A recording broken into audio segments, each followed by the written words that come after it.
We are still in the process of creating our first Maven project. Here it is asking for some information, that is group ID, artifact ID, version and package. This information we call it as a Maven coordinates. Let's see what Maven coordinates and how to use this information or how to provide this information. I just searched for Maven coordinates. The first link is talking about POM references. Still, we haven't discussed about pom.xml file, but let's go and see what Maven coordinates information is provided over here. And if you see Maven coordinates, and if I click over here, just ignore about the POM for now, but we can see what is group ID. They are talking about group ID helps us to differentiate your project from the other projects. Okay, that is, this is generally unique amongst an organization or a project. It will be differ. Usually group ID is provided the company URL in the reverse format. So here you can see here org.apache.maven, which means that the reverse of the URL of this one. Okay, that is how usually we give the group ID. But it is not mandatory that we should provide our group ID like this. It can be without the URL of the company. Still, that can be possible. Next one is artifact ID. Artifact ID is like a name of your package. Once we have generated the artifact out of our code, then what is the name we should give? That is artifact ID. Artifact ID should be unique in your project. Okay, you should not use the same artifact ID. But group ID can be same in the all the projects which are developed by the same organization. Next, version. Whenever we are updating our code, keep on changing the versions, right? Whenever we release a new features, then we are going to use the latest version. So that is how the group ID, artifact ID and version works. And packaging is, so packaging nothing but it is usually structured like group ID colon artifact ID and version. By default it takes like that. So that is how we can define. So even if we go back to our Eclipse, here we need to provide our company name in the reverse format. I mean to say company website in the reverse format. I'm treating my company website name is democompany.com. That's the reason I have given this in the reverse format. That is com.democompany. Next, artifact ID, I'm going to give the demo project. Okay, we can name it as a anything or else first demo project. Okay, so this should be unique. In case if somebody is already used demo company and if they are using this name, I cannot able to create it. So it should be unique. That's the reason I'm using first demo project. Next thing is version. Usually version you can see without snapshot.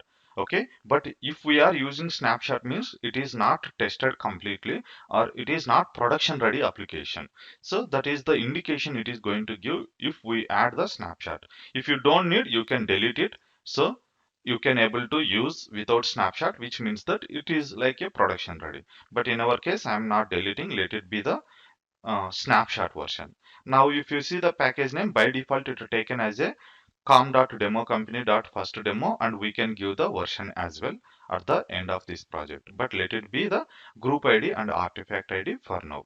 So this is how we can provide the Maven coordinates information. And before moving to the next step, I'm going to show you some of the companies or organizations how they are using.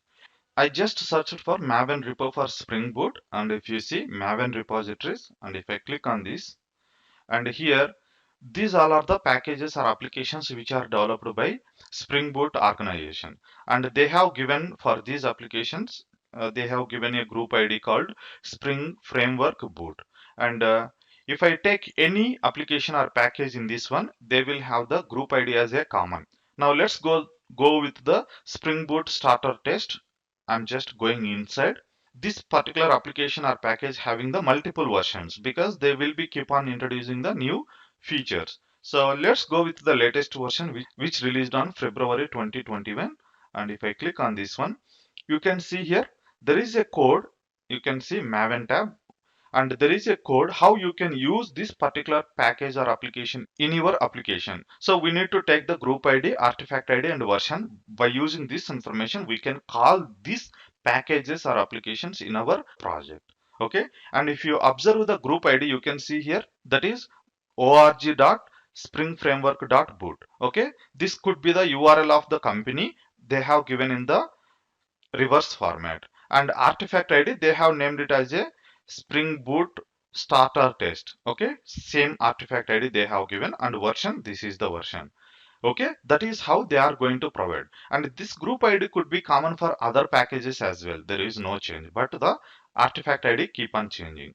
Now if I go with the another package, and here Spring Boot configuration processor or Spring Boot auto configure, and here also there is a version called 2.4.3, and here also group ID is same, and version ID they have released all together, they could be, and artifact ID has been changed.